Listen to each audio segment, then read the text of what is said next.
Do you want to start this episode, Rebecca, with what just happened when Mick came home just before we started recording? Yeah, I think that deserves that's deserving of a cold open.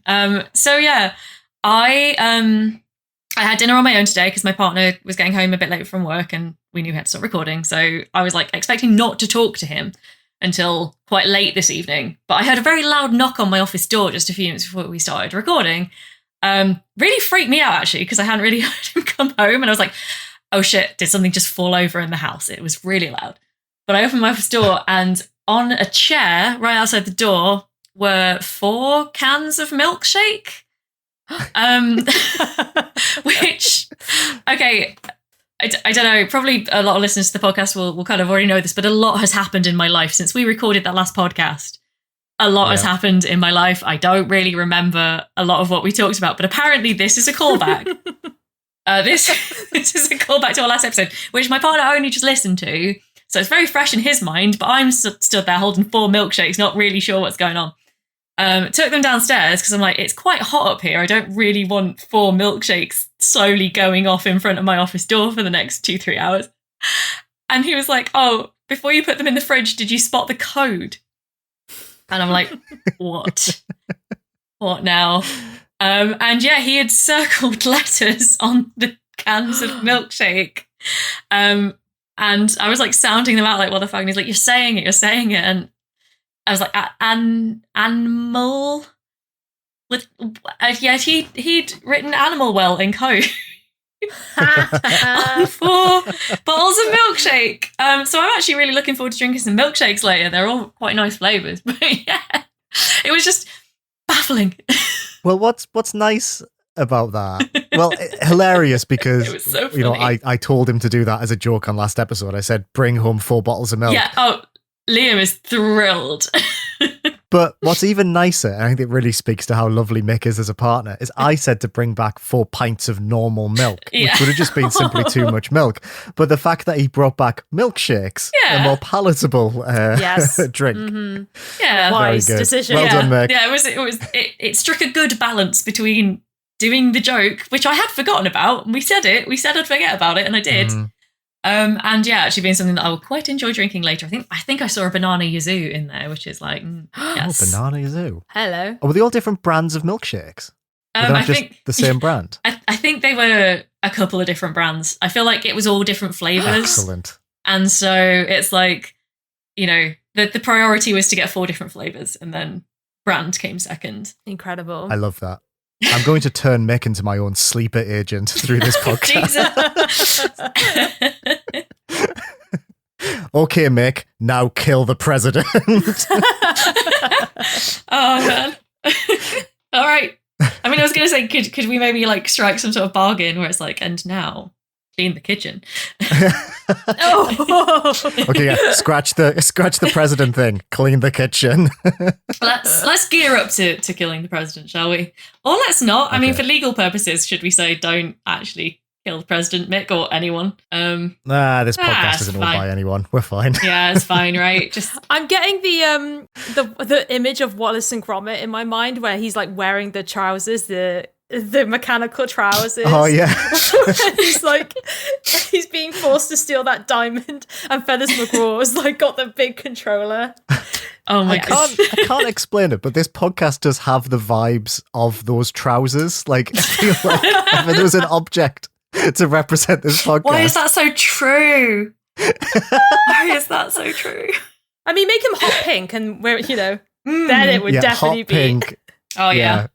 Sparkle emojis. Someone draw Goofy in hot pink. Oh my goodness. Wrong trousers. I'm also thinking of the wrong trousers being really caked up, like the cheeks on it. Like the Duolingo bird. Like the Duolingo bird. Oh, if I search for no. Oh Wallace my god, no. fat ass, what do you think comes up? Oh god. Oh my god, do it. I'm not gonna look, but I will let you tell me. He better be in like those he has like spotty underwear, doesn't he? Like the spot. Oh my god. I've sent this to the Discord channel. Oh no. Oh no, what's happened? Oh no. What am I about to see? Oh my god.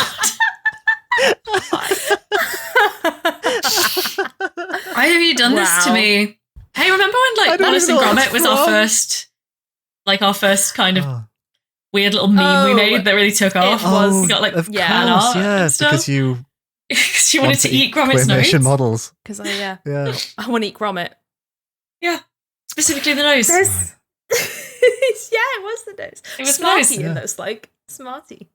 Yeah. There's something here about eating ass, and I'm not going to say it. Yeah. Happy Pride! Happy Pride, everyone!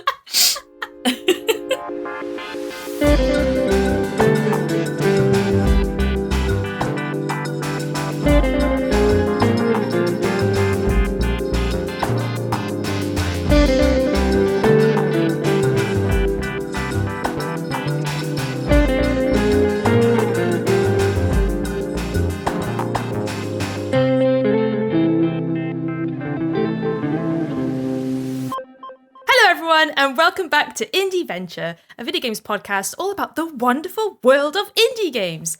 It's episode 16. Is it episode 16? Yes. Yep. 17, isn't it? Oh, is it 17? 17, yeah. It's episode 17. And we're celebrating Pride Month. Woo! Because, if you haven't noticed, we're all super queer on this podcast. Like, news alert. Don't know if it's come up. We're queer as fuck. To kick off the celebrations for Pride Month, we're going to be chatting about our favourite queer indie games and storylines and characters and all that good stuff. Then to end the episode, as always, we'll be chatting about our hyperfixations. So with me are my two favourite chaotic bisexuals, Liam Richardson. Yay, hello. And Rebecca Jones. Hello, I feel super chaotic right now. This is good. And there's me, Indieventure's Ace of Hearts, Rachel Watts, because I couldn't think of anything else. Oh, very nice. That's I really love good. that. That's great. Yeah, Ace of Hearts. You should stick with that. You should have that on a business card. Right? Yeah. Oh. My sleeve, Ace up the sleeve. That was Ace up the sleeve. There you go. Shit. It all works. All's good. It all works. All's good. Hey gang. How are you doing? And how are you guys celebrating Pride this month? Oh, are we going to marches? Are we supporting our favourite queer creatives? Are we donating to charity? What are we doing?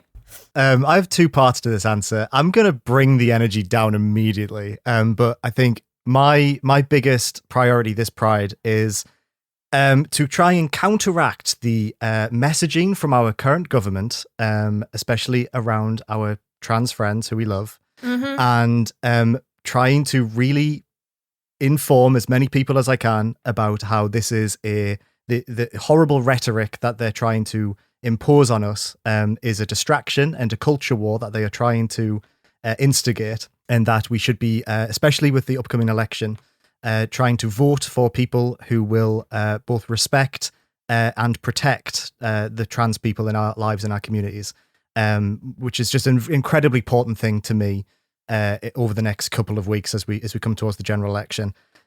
But also, I'll be listening to a lot of Charlie XCX and serving cunt. So that's what I'll be doing this Pride. I'm like have I ever served cunt? I'm not the opposite of someone who could do that, but happy Pride to me. I mean, you served a little there. We absolutely back you as well. Everything that Liam said, 100%. 100%, Indieventure stamped. 100%. How about you, Rebecca? Well, I feel like very selfish now, because I was going to be like, this Pride Month, I am supporting two of my favourite queer creatives through quite a stressful house move, and just generally making sure that they eat on time and don't lose all of their things. And I'm moving house this month, so I'm not really going to be partying much. And totally it's an interesting one, because like Pride in the UK has a really long tail to it. So for our international listeners, of whom I know there are quite a few, and hello, thank you so much for listening to us be weird and British all the time.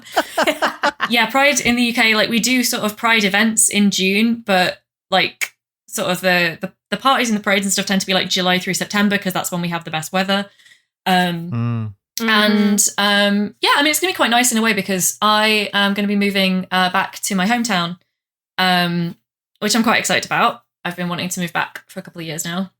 And hometown Pride always is the same or the closest weekend to my birthday. And so I've never actually been because I've always been very hungover. And I'm hoping that now I'm a bit older and I don't get hungover as much, I will be able to actually go for the first time. Yes. But that's not till September. So like, Fun. yeah, I'll probably be doing more stuff later in the summer for Pride once kind of the big bottleneck of stressful other life events that I've got coming up is out of the way. But yeah, I mean, absolutely echoing what Liam said. I feel like we are very, very queer all the time on this podcast, but like I wouldn't want it to lose the messaging that, yeah, we, you know, absolutely very much love and adore our trans siblings here. And yeah, absolutely nobody will get in the way of me shouting about that. And in fact, looking at my notes for the rest of the episode, yeah, that's going to happen. So I wouldn't. I won't go into it in too much more detail right now, but yeah, you know, it's we have to all stand together in this. I think that is incredibly important. None are free until all are free. Yeah. Agreed. Well said. What about you, Rachel?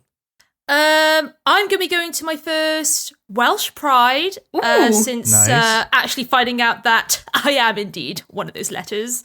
If I'm at the very end, I'm still there. I'm the A at the end. Absolutely. So I went to Pride when I was younger, just because it was like a right laugh, and like I had a group of friends who were just into that, and it was great. Then I lived in Bristol for a bit, and so I went to the Prides in Bristol, and now I'm doing my first Pride Cymru, which is on the weekend of June 22nd. Ooh, nice. So any Welsh listeners, absolutely see you there, baby. I don't know if you have any Welsh listeners, apart from my brother. So, hey, Yeah, Richard. of course. Yeah. Richard, buy milk. Oh my god! Oh, milk, Four please. different a rainbow of milkshake flavors. Yes. You can do this, yeah. Richard. You can do Love this. that. So yeah, I will be doing that, and just Nice. watching a bunch of queer creators, which I've always watched. But yes, again, me echoing exactly what Liam and Rebecca have said. Nothing else really. Just like we love you guys, and we do. seriously, like fuck this government. So Pride.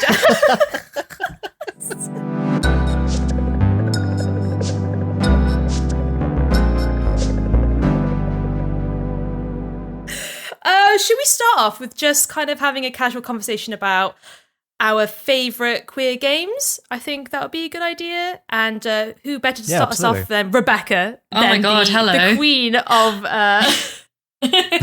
queer storytelling than you. I know your list is going to be long, but I want to hear what's on it. Yeah, me too.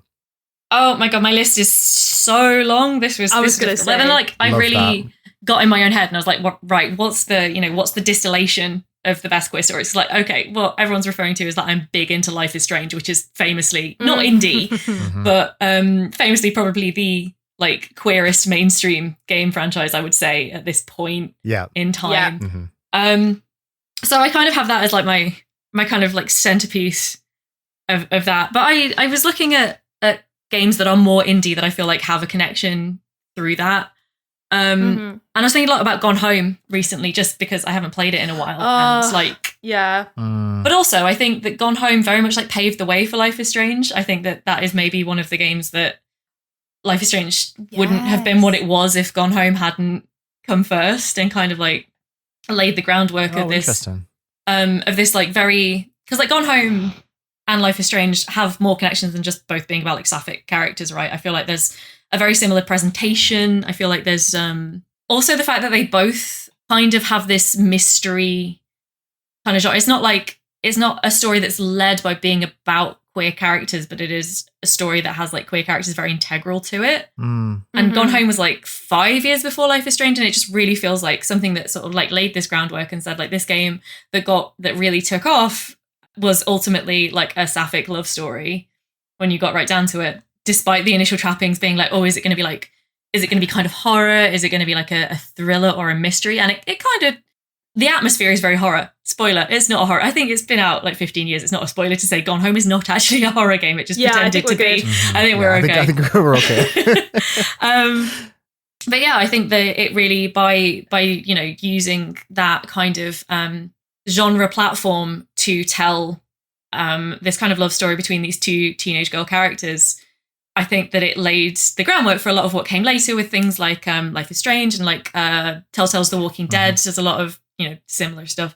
You see things in even in things like The Last of Us, where you've got like that sort of like, especially sapphic romances, I think kind of now make it fairly regularly into the mainstream. And I think it was games like Gone Home that kind of demonstrated that there was appetite for that, that games wouldn't be kind of thrown to the wayside for having a queer romance in, although like obviously there's a lot of stuff around that. Like, would it have gone down as well if it was two boys rather than two girls? You can't really, but it's still good to see that kind of take off. And like Gone Home is it's a story that, like most of the Life is Strange games, does take a very feminine perspective because you're playing as a girl, not one of the girls involved in the central romance in Gone Home.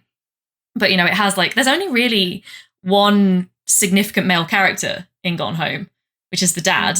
And then the rest is very much about like, there's the mum and the sister's girlfriend and the main character who's, I just think it's it's a very important game in the history of like queer representation in games, kind of making it into the mainstream. And I also think it's a very cool game. It's like a very nice, I've played a lot of like walking sims or narrative exploration games. I think Gone Home remains one of the sort of standouts for a lot of reasons. It really hangs together. You can play it in like a single sitting. The atmosphere, even when it's not horror, the atmosphere is tense and it manages to do what it wants to do like throughout. Yes. I think even when you kind of know where it's going. Yeah, so I think that's a big one that I wanted to talk about today, just because before we even decided to do this episode, I was just kind of thinking, I'd like to play Gone Home again soon. It was just on my mind lately. Yeah, I know what you mean. It's clearly been like in the air to kind of play. I played it years and years ago, not when it first came out, but like quite a long time ago now. Yeah, because I think for me, like my personal relationship with video games, I think Gone Home must have been one of the first indies I played where there was like any sort of queer representation in it.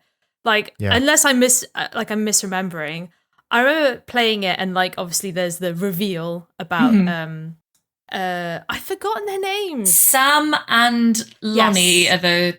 So Sam is the Sam's the sister of the main character's Katie, I think. Katie Greenbrier. There's Katie and Sam, and then Lonnie is Sam's girlfriend. Yeah, I think. Yes. So I think for me it was very much a moment of, indie games are where it's at, like for me personally. And I think, that relationship is so sweet, but also kind of bittersweet as well. The fact that, the house is, to be fair, when I played it, I didn't think it was I didn't get horror vibes, but I do, the house is very empty and oppressive. And so her bedroom being so, and the locker, I love the locker with all the, there's photos on the inside and like the little pride flag. It's just such a lovely moment. And I think surely Chloe's bedroom looks exactly the same as Sam's bedroom for sure. Gotta be. I mean, I don't want to go too much into it because I do want to talk about this further down the line, but Lost Records, which is the new game that's coming out this year from Don't Nod, the originators of Life is Strange, it's doing the sort of same setting. It's very 90s, which is when Gone Home is set in 1995, I think. And it's a similar sort of, I think it's 97, maybe, that Lost Records is set. And it feels like, I feel like Gone Home must have influenced Life is Strange. And I feel like that influence is coming out now even more in their next series. But I know that we got a bit on upcoming indies coming up later, so I'll save that in more detail. But yeah, I feel like you're still feeling the influence of Gone Home in a lot of like queer, and also like it's a queer narrative, but it's also like, I guess for a lot of people negotiating like their own history, if that makes sense, because like a lot of creators who are kind of like influential in the games industry now were maybe like early teens in the 90s, and so that feels like really significant to people wanting to tell stories about that particular time period. And if you've got queer creators in that space, then they're going to want to talk about like their particular experience of queerness in the 90s as well, so that makes a lot of sense. What's interesting what you said there, Rachel, about how Gone Home was one of the first sort of like queer indies that you played, is also Gone Home was sort of one of the earliest indie games that hit the mainstream as well. And I think it's probably very telling that one of sort of the earliest indie success stories was also a story about queer relationships. And I think that really does speak to the fact that, we have such a wide variety and such a a depth of things to pull from for this episode because of our narrow focus on indies. They are still the space to go to find representation, in its entirety compared to the AAA and AA spaces. Hell yeah. I mean, one of the hard things when we were coming up with notes for this episode was, Rachel, you were asking about queer readings. And I was like, that's actually really hard to come up with indie games specifically, because I feel like indie games say the quiet part loud a lot.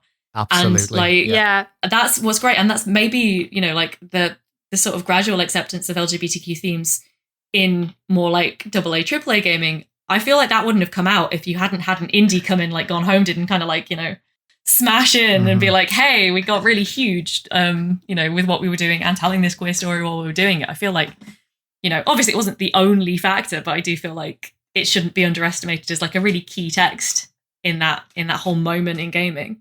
Yeah, there is something to be said about why the indie space is so diverse in terms of like these kind of stories. I think it's just because like that's just where that's the word, right? Diversity. It's where you're getting the most diverse teams and stories from the margins, and where developers feel that they can make the stories they want without corporate claw clinging on to whatever creative ideas they have. And it's interesting because we always talk about queer games, even if we don't have an episode specifically about like queer games in general, because there's just so many of them, and it's just that we play games that speak to us.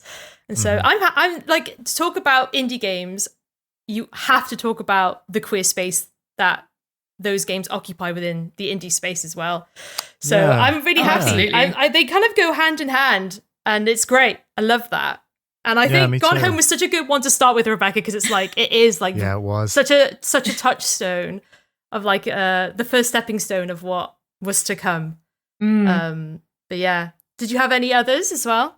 What was your other big ones? Oh, the other big ones I had were as kind of like the other end of that. I thought Unpacking's quite a good one. I was going to mention Unpacking. Unpacking! I feel like Unpacking feels like a kind of interesting answer to Gone Home, because again, it's like kind of they have a weird similarity when you think about it, right? Because it's both of them are like, there is a central sapphic romance, but you never actually see the characters in either game.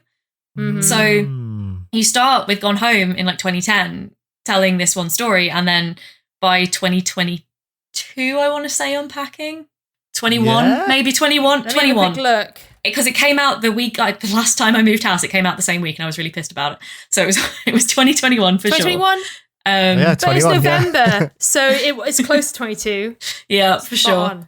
And yeah, I feel like those two read as a really interesting pair of games in what they're doing, but like not being about, because I mean there are a lot of indie games that are like excellent queer narratives where the queerness is sort of like the point.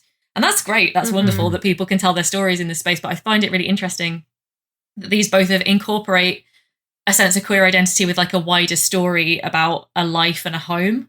Yeah. And they just read into each other really well, because you start with Gone Home kind of like taking a real punt on making the kind of twist at the end, this lesbian love story. And then in Unpacking, it's kind of so much more matter of fact. And it's there because, of the intervening decade and everything that kind of like things that became way more mainstream. Like I say, you've got Ellie from The Last of Us, who is, like one of the first lesbian, like explicitly lesbian leads in like a AAA game. And hell yeah, all of that happening in the space of like 11 years there.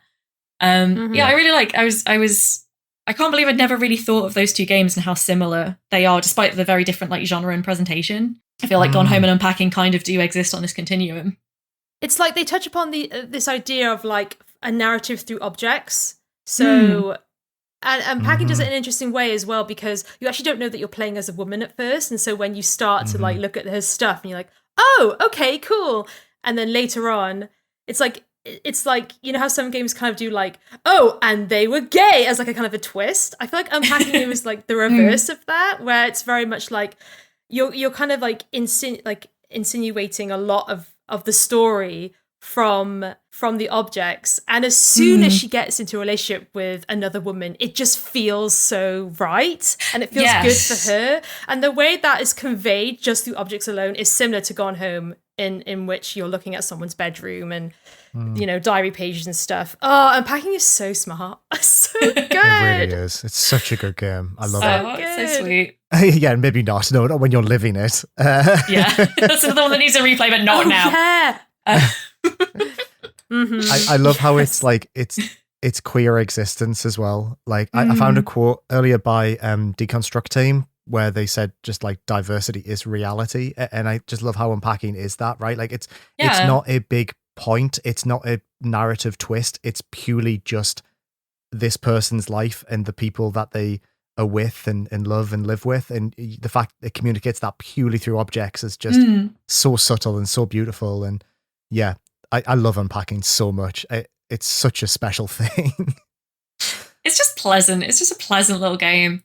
And I believe one of the creative leads is a bi woman as well, so that kind of makes a lot of sense because it's like it draws on her experiences of like sort of like having long-term relationships with multiple genders, and the way that is kind of reflected just in in your home and in your day-to-day life. And I think that's again, that's just indies allowing you to tell really personal stories. The way mechanically that it conveys that as well is really interesting. And I was trying to think about like queer games in which it's also a story of like love and relationships, but also how that's conveyed through the way you interact with it.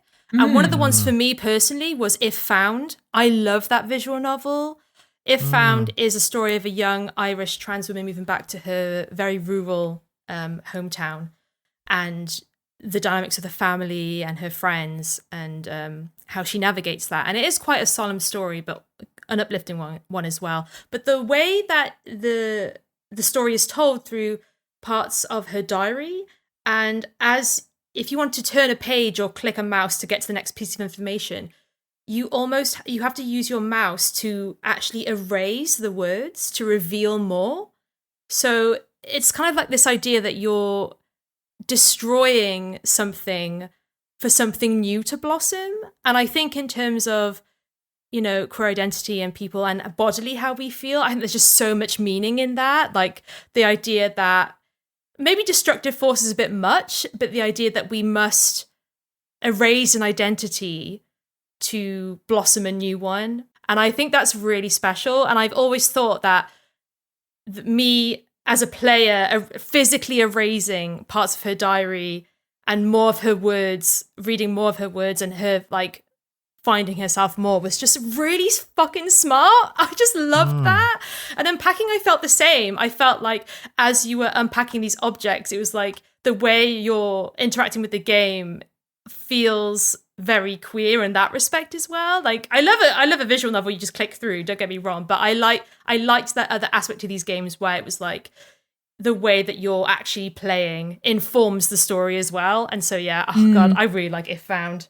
If Found is so good. Oh, I'm so glad that you mentioned it, because I feel like it's maybe the big like queer indie visual novel that I'm aware that I need to get around to playing, but I have not played yet. And so I was like, I'm so glad that you brought it up, because I could not speak authoritatively on it, but it needs to be in this episode for sure. Yeah, I agree. That's a really good one. I feel a lot of mine aren't very happy. The ones that I've chosen, I've just realised I've been like, oh no, some of mine aren't that happy. Some of mine are just dang weird, so I think we'll be fine. Yeah. Liam, did you want to go for one? Did you have one in mind you wanted to touch upon? I'll go for a happy one. I do think Goodbye Volcano High was a good recent example of incredible queer representation. I loved all of the characters in that game. I loved how it was just a very warm and accepting game. Like the core friendship group in that game were just, so loving and so respectful of all the other characters. And I think Fang, especially as a non-binary character, their story was told so beautifully. The fact that it did have a little narrative arc with their parents, and their parents, the payoff to that story, I think, is really powerful and lovely in that sense as well. Yeah, and it's just fun, innit? It's just like, it's just so nice how bright and colourful that game is, and just how expressive it is, and how lovely those characters are. Yeah, I love that game. It's so good. I again, another one that I'm so glad you mentioned, because I didn't really find room for it in my reams of notes down here, but it's definitely one that I was thinking about a lot today while I was obviously one of my favorite games of last year, and just it. Yes, it was. Okay, this is like maybe a weird tangent, but do you feel like there's a certain color palette to like queer indies that you just start, like, it activates something in your brain when you see it? Because I feel like Goodbye Volcano High is doing, like, an Unpacking does that, and it's kind of got this pastels, like the very pastel thing where you're like, but like I even found in things like, obviously because it's, you know, it's riffing on the whole rainbow theme, right? And so you even find it in things like Dread XP games now. They have a little title card which is positively spooky, and it has like a pink background and then like a pastel version of the Dread XP logo, and you're like, oh, it's, you know, it's just like, because of the way, you know, the games industry works and games not being made in a vacuum, I feel like that influence is on things now. And maybe that's one thing that you could draw out of that decade between Gone Home and Unpacking, is that a sort of stylistic shorthand has emerged as well for like, welcome to this very queer friendly game. And you can kind of like glean from an art style that you're going to feel quite accepted. I was thinking as well about like NPCKC games always kind of use that like chibi and pastel, even when it's like quite gothic, in things like Pet Shop After Dark and stuff, but it's like, it's still got that kind of, you know, that it registers on a level where you're like, this is doing a certain thing. See, with me and Goodbye Volcano High, like, it was so bittersweet, because some of these more positive takes on a teenagehood where it's okay to be like this out and about, and like have a group of friends who are super diverse and like everyone's cool and happy. And yeah, there's like, obviously Fang does go through some shit with their parents, but ultimately it's just like, I think we might have talked about this before, but I get like really weirdly like, God, I wish I could have had that a little bit. Like, I get really annoyed about it. No, I completely agree. It's like, how can these dinosaurs have like this perfect existence? And I think that's maybe my like, teenagehood was nothing like that. That's millennials looking at like Gen Z and Gen Alpha, isn't it, really? And just being like, oh my God, like. But there's something interesting to that, because Gone Home is very much a Gen X queer story, because it's set in the 1990s and it reflects the attitudes towards LGBT issues during that period, right? Whereas Goodbye Volcano High feels very much like a Gen Z, you know, piece. As a sad millennial in the middle. Yeah, absolutely. You know, it's lovely. You are right. It's lovely. And I also get, I think one of the things I did love about Goodbye Volcano High that maybe I hadn't even understood until you've just said that now, is seeing a group of people and sort of reflecting more on the group of people I have with me as an adult. You know, my friend group up in Newcastle, and even like you two, you know, having these people in my life now that I can be open and who accept me for who I am truly. And it's lovely to have that and sort of like see it from a teenager's point of view and stuff. Yeah, there's not really an end point to that, but I think it is interesting. You can sort of feel bittersweet. Yeah, literally. Yeah. Oh, I mean, God damn it. As a potential little tangent, but there's definitely like this thing where obviously one of my big things that I'm kind of known for at the moment in you know, the work I do in the games industry is for being like very into the high school narrative, the like Bildungsroman, if we want to bring my English degree out for a minute.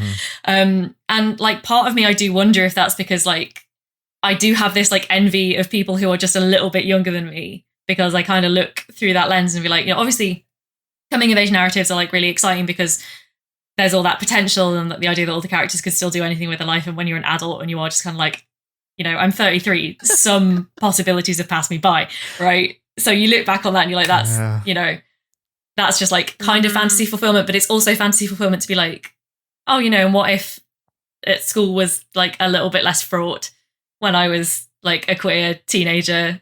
You know, there is that kind of like, wouldn't it be nice if it was just, I think that's one of the things about like, again, going back to things like Life is Strange, and you look at that and like there's like, everyone's really catty at these schools. You know, there's a lot of like infighting, but there's not a lot of prejudice. And it is that kind of like, oh, you know, what if at least I was judged on the basis of like who I was as a person, if you get me.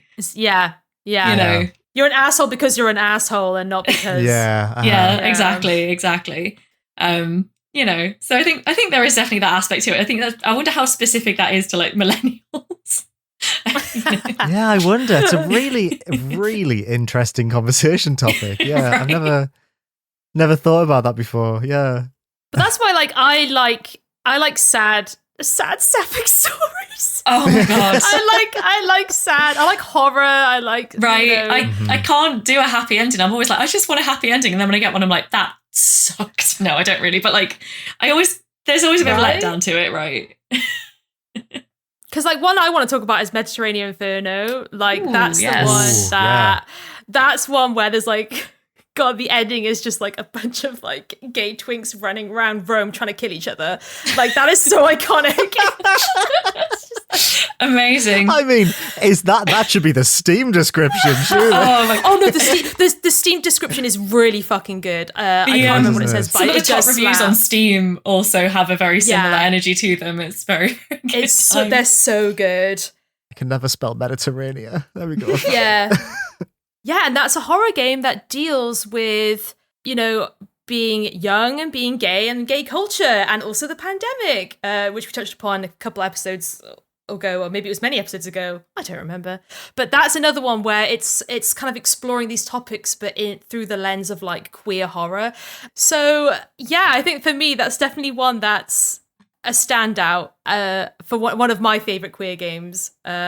It's just so unashamedly queer as well. It's like I don't remember, I've talked about the scene before, but there's like one of the scenes is like you have these like weird kind of dreamy visions in the game, and one of them is basically really super like provocative, and it's like he's at the side of a beach and like everything just like reads as like dick. Like you go up to like an ice cream stand and all the ice creams are like super phallic, and there's like a guy like sucking on one at the stand being like, do you want to taste? Like, it's so unashamedly queer, and I think that's also why I love it. It's like, this is gay culture, this is this is who we are, and like also this is who we are, which is like the conversation and baggage that comes with and trauma that can come with like being queer and being gay, and it can be both those things simultaneously, and I love that about it. I absolutely love it.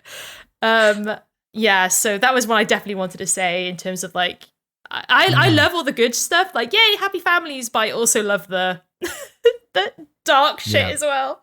Since we're on the subject of horror, I would like to submit a horror game as well that's on my list. Absolutely. And it's one that I've talked about in season 0, but not for a very, very long time. Season 0 is what we've now potentially taken to calling the other podcast that we were once on. Redacted pod. Yeah. So for our Valentine's episode of that, I mentioned this game. I don't think I've brought it up since, which is Simulacra, which is our found phone horror. Yeah. And found phone horror has a big history of like queer narratives as well. So that's like, it kind of exists in this space where it's like, this genre could kind of go either way, and you don't really know. Well, it's a horror game because you've like bought it on Steam and you know the deal. But the thing that I really enjoy about the relationship in this game, so quick recap, you find this woman's phone, she's disappeared, you're like trying to help her, trying to get her back from what's happening to her.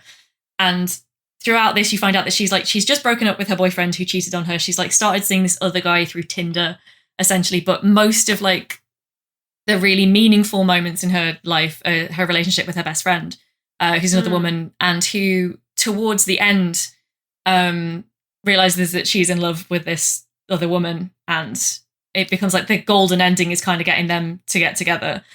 And the reason I like this, and it is all in the background of like, there's a lot of like very creepy horror stuff happening as well. Like this woman has gone missing because some like real bad Black Mirror shit is happening, as it turns out. Yeah.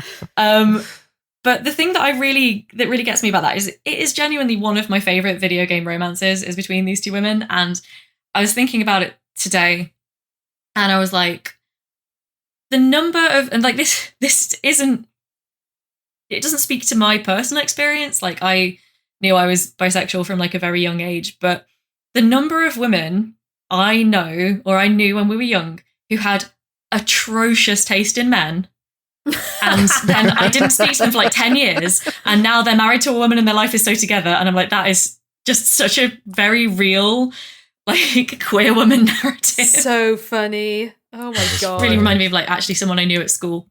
And I will file the serial numbers off this one. and keep it very generic. I haven't spoken to her for a long time. But she had a crush on a guy, and it was like, she was really, really into him, and it was wrong on every level. I cannot begin to tell you how bad this guy was. And I recently found out that she's engaged to a woman now, and I'm like, oh, thank God, but also that scans. Like, checks out. It has this, It really does, I think, speak to this experience of like, obviously things like comp het, right? And like trying to figure out, and like a lot of the story in Simulacra is both of these women who have been like really, really tight friends for years. Like, why can neither of us ever find the right guy? Why are we such disasters? When we, and it just takes them so long to get round to this idea of like, maybe, it's because we're not that straight, and like our most significant relationship is with each other. And this is why, we just literally looking for love in all the wrong places. And I thought that is actually, incredible. For saying it's kind of like a very disposable and quite silly horror game, it feels like one of the most authentic, like sapphic narratives that I have seen. Good. It's just, It just rings really true to me. Yes, horror games are the way to go for good queer narrative. I feel. Oh, definitely. Just don't expect it to end well. Oh, no. I know. I was thinking one game I really love is a horror game that does end well, and that's The Missing J.J. Macfield in the Island of Memories. Yes. Oh, that's such a good one.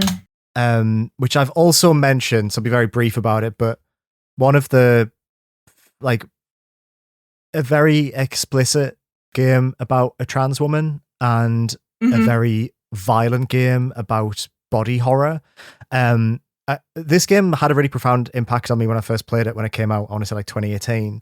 But the lasting sort of like relationship I've had with it is I did a video about it on my YouTube channel at the time, and I had a lot of trans people reply and tell me their experiences and why they like the game, because I think in the video I questioned how because it's not made by it's made by Swery, who's a game designer who worked on Deadly Premonition and a couple of other games that do not have good trans representation in them. So I think I questioned in the video as to how actually authentic and like respectful it is of that experience. And the responses I got to that video were like so powerful, about things like body dysmorphia. And I think it's a really visceral and, challenging game in the sense of like the things that JJ goes through is so overtly horrible. That it does leave a real impression on you, and I think that's the interesting thing about using horror as a genre to examine being queer and your existence in this world and how horrific that can be. That game always had a really profound impact on me. Haven't played it for a long time, so scandal noted when it comes to Swery and some of his other games, but yeah, it was always those responses and how people did feel seen in that I always thought was really powerful. Definitely. I mean, like, I love that game as well, and I think it does hold up even in light of Deadly Premonition 2. Oh, God's sake. Oh, yeah. I want to play it. I remember you guys talking about it before, and I was like, God damn it. It's quite intense to play, but I love watching it. Like, I watch a lot of Let's Plays of it. It's a bit too horror platform for me personally, but it's so good. It is. I don't know who the voice actor was for JJ, but there's a particular scream she does that is so visceral. Oh, I know the one you mean. I can hear it now. As she's being, like, her limbs are being severed. And it's like, it's so, like, it is very, very horrific, but it's also, like, very quirky in the sense it has a lot of, like, Twin Peaks style imagery. There's a doctor with a deer head, I think. That's, like, a really interesting character, but the majority of the storyline is communicated through text messages, and there's something about the cold quietness of the text messages you receive and the visceral, bloody body horror, and how both are as like impactful and chilling as each other, that I think just really works. Like some of the texts you get from JJ's mother in particular about like things like conversion therapy. I was just thinking about the mum. Yeah. It's pretty harrowing, isn't it? Like, that hits as hard as watching JJ get decapitated. And I just think it is just like a really rare thing that sort of just like does seem to hit a lot of the marks. But it's not an easy play. Do you know what I mean? And then that's why I think I like games like Unpacking just as much, right? Like, right. it's also nice just to see queer people happy and in love, and that maybe not be the focus. Like in Goodbye Volcano High, right? Like there's a meteor, that's kind of the focus. Yes. Yeah. Just wanted to mention that. As well, I think that JJ Macfield is an interesting one. I wonder what your take on this is, Liam, because like it's set up very much as a romance between JJ and Emily. That's kind of like the initial setup. And then there's the kind of like the twist as well, being that it's more about JJ being trans and the fact that Emily's maybe the only person who really accepts her. And that's kind of like the core of their relationship. But I find it interesting how many people, at least at the time, read those two things as mutually exclusive.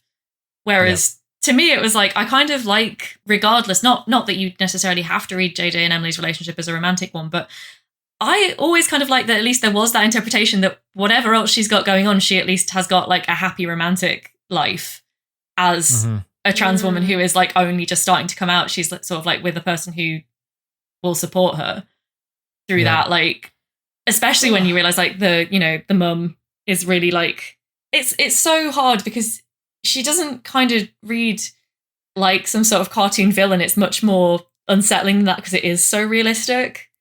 Yeah, I think in a lot of ways, and I think the upshot of the ending is that I think Emily's an underrated character because she's just so sweet, and she's definitely also queer one way or another. It's kind of like debated in the fandom, like what exactly her identity is because it's not really the focus. But I'm like, Emily for the win. She's so great, and like she is the only person. Like she is carrying the weight of the world on her shoulders, trying to like keep a lot of this stuff from impacting JJ. And it's like when Emily goes away, that's when it all kind of, I mean, the missing kind of is Emily in the title, right? The premise is that Emily's gone missing. And I always really resonated with that relationship. And I think that like it is kind of deliberately left up in the air, but I think it just, it works on a number of levels and it leaves you with a lot to think about. So it's not confirmed that Emily is queer. Is that something that certain lines that some people interpret to mean that she's ace, which I think is plausible, but it's not mutually exclusive with her being a lesbian, right? She could still be romantically involved with JJ or not. There's also, I would argue that the line that people have interpreted to mean that she's ace, I feel like is coming from JJ rather than Emily, because it's kind of JJ's like image of Emily saying something. And I think that that has like a very legitimate ace reading to it, but it also has a very legitimate reading as a trans person's anxiety around sex, as someone who does not feel like aligned with their body. It leaves a lot open because again, this is like, it's all being told through this like super gory and intense like puzzle platformer, right? So there's a lot that's open to, it doesn't need to wrap up with a neat little bow. It kind of it tells the story of a moment when you get right down to it, and like the emotions of that moment. It's a really complicated and deep game, and it's so interesting that it comes from a creator whose larger body of work would sort of imply that he doesn't truly grasp the subject matter. It's a curious little thing. What the fuck is up with that? I don't know. It's what is like up with I that? almost felt a little bit weird about bringing it up, but then it is an important game in my life, and it did have a huge impact on me to understand, the struggles that trans people go through. But then it is just so interesting, not interesting, but it's like, I don't know. Play If Found. I'm going to play anything, play If Found, but like this thing does exist. Like, very, very strange. I asked about Emily specifically because we had a little chat about this before, but there's this idea also with indie games and stories in general that we like infer queer characters, or that we find, we read someone as queer, or we just feel like this game feels queer in some way. Because our definition of queer and our scope can go much wider than just gender and sexuality, and especially with games, like games do something differently, or they're stories from people that we haven't heard from before in the industry. It just means something that's not super hetero, I guess. That's why I asked about it, and I feel like there are a couple of games for me that feel like that. One of them being Frog Detective, which we touched very briefly. I love this, by the way. I absolutely adore that this is where your mind went. I'd love to hear you talk about this more. Yes. I just feel, well, Frog Detective themselves they use they them pronouns, so that's one thing. But also I just feel that like frogs are non-binary. I just feel like in like raccoons and frogs just give NB energy to me. And the idea that this weird, quirky game is like, I don't know, it's just its own thing, its own personality, which reads so queer to me. And like the humor and comedy of it as well is so offbeat. And it also, and even the scooter, the fact that they ride a scooter, I'm just like, yeah, that's queer. That frog's yeah, you're queer. right. You're totally right. I think what I love about that is, you know, if we think of like the values of what like queerness, the values of queerness being acceptance and the freedom and the confidence to be your full self. That is just every single character in Frog Detective. Really like is. every single character in Frog Detective, you know, gives no fucks about what anyone else thinks about them. With the exclusion of maybe. No, even the detective, like, you know, the whole joke of the Frog Detective is that they are sort of a great detective and a terrible detective because they just take everything at face value and accept everything that happens to them. It's like holistic detection, So good. like Dirk Gently. Yes, yeah, they Oh, are. yes. Yeah. Mhm. I love that. Because you're just right. When you said like, oh yeah, I want to talk about this and Frog Detective is what I'm talking about, I was like, yeah. I think I always knew that and had never really thought about it, but you are right. Like, It just reads that way. So yeah, was there just any does, games yeah. that you feel that? Because I have one more as well, which I think is a good one. But yeah, do you guys have any? Yeah, actually, while I was looking through my various libraries and trying to think of inspiration, I kept coming up against Doki Doki Literature Club, which I can't believe is not a more explicitly queer game. oh Like, yeah, of course. I guess Yes. Monica Yeah. is technically like does reference being pansexual in like one line, but it feels much queerer than that one line would have me believe. And like I suppose they really play into it as well, because like it is this like it starts off as this like harem building from a male perspective, like dating sim, but then it goes really off the wall in a way that's very horror. But then like the male character sort of stops existing and the point where you're drawn in as the player, and then obviously as the player as like a woman, it becomes like from that point of view it becomes kind of like a more queer thing. But also it's the fact that like when they expanded it with more stories and when they do stuff on social media, it's always about the relationships between the girls, because the whole point of the male lead is that he doesn't really exist in any meaningful way. That's like his defining trait, really. Oh, so I good. love that. And it's got that color, it's got that pastel color palette going as well. It draws you in, it draws the queer eye, and like it's like, hey, come in here.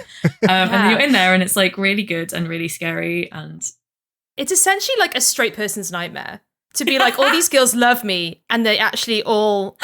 oh my god, that's actually really true, because it is subverting that like that's such a harem good builder, read. Yeah, like it is. like the sort of dating sim where just all the girls are really into you because you're the guy and you're the one guy there, and so like, oh, that's so true. That is so funny. I love that. That's Oh an my incredible god, read. what a read! That's so good. It's a straight guy's nightmare, rather. That's like, wow, that's so true. That's literally what's happening in that game. It is. It's as you were brilliant. saying it, Rebecca, I was like, that legit is what it is. Like, what are you saying? And what could be queerer than that? Yes, Yeah. right. God damn, Wow, amazing. we've done it. We found it, everybody. We found it. We good. How about you, Liam? Is there anything for you? Well, I wish I had a better answer, but I think you opened my mind a little bit more before we spoke about this. And the first thing that came to mind was Paradise Killer, which is an exceptionally queer game. In all aspects of it. You know, every single part of that game is very, very queer. I think maybe why that game is so important to me in that aspect, though, is because, you know, it took me a long time to accept who I was. And I think it was definitely a part of me that I did bury for a long, long time. And to be completely honest with you, this is a good chat for me, because I think it's also something that I maybe don't practice enough as a bisexual man. I think it's maybe something that I I'm still learning to be more open about. But what was interesting about Paradise Killer is it did it came out during the summer of 2020. The summer of my bi awakening. The hot, sweltering summer. Exactly. That began with Resident Evil 3. That was everyone came out of that deeply changed. I know the bi awakening, the video game. It really was. But it did feel like maybe one of the first games I played sort of like after I think I'd started having conversations with people in my life about that, and then Paradise Killer comes out, and I sort of look at it with a fresh set of eyes and maybe saw the queerness in it in a way that maybe I hadn't before. Love that.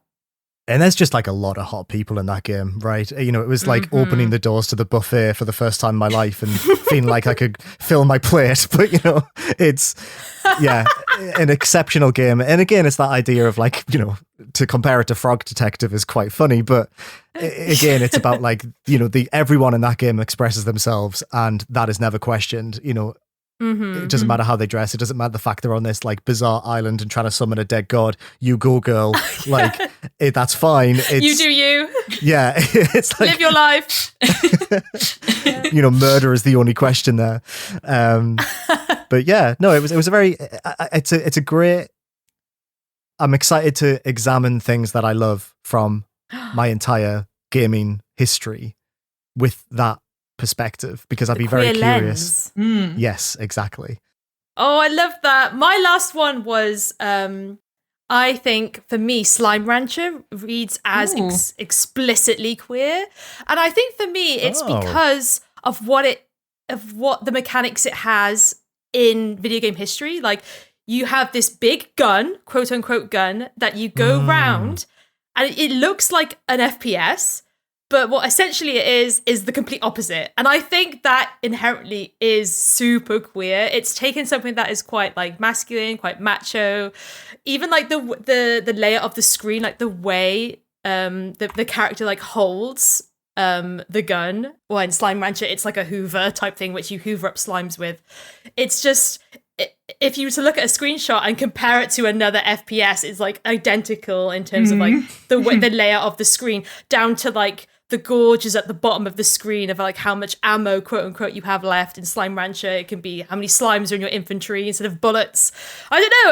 I think that as well, it's like a queering of certain like mechanics and game iconography that we're just so used to seeing, but this time it's pastel colored with like cute slimes, and it's a farming sim. And there's something about Slime Rancher that I just really love that. Like, because I was thinking like in terms of FPS, and I'm not really good at that, but I was like, but I'm good at Slime Rancher. So same diff, no? Yeah. That is, so you just speaking about that reminded me of another game called Fashion Police Squad. I don't know if you've played that before. No.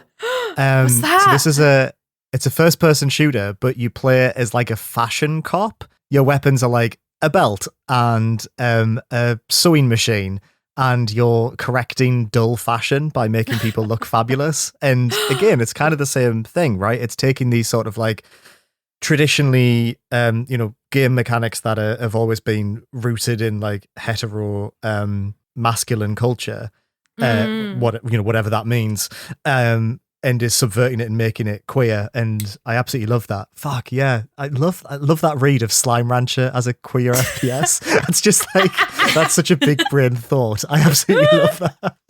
Right, I'm gonna have to sit with that for a minute, but I like where it's going. It's such a good point. Me too. Yeah, again, look, I was scrolling through my Steam list and I was just like, this game is queer. Now to figure out why. Right? Why do I feel this? That's me and Doki Doki so much. I'm like, oh, what's that Doki Doki read is legendary. It's honestly, it's so good. Straight man's nightmare is forever going to stay in my brain. It's one of the best things you've ever said about a game. It's just so accurate. It's like Rebecca wrote the thesis and I slapped the headline on it. Right? That was so good. It's like, and that's why you're a good editor. Yeah, for sure. It's like when you're sat there for like 2 hours and you're like, I can't think of a bloody headline for this, and then you just give it to the editor and they can. I'm like, doof. Exactly. Yeah. Mm-hmm. Exactly what happened there. That explained my working relationship with Rachel Watts for the entire time we worked together. I was like, this needs something. Bam! Headline. Yeah.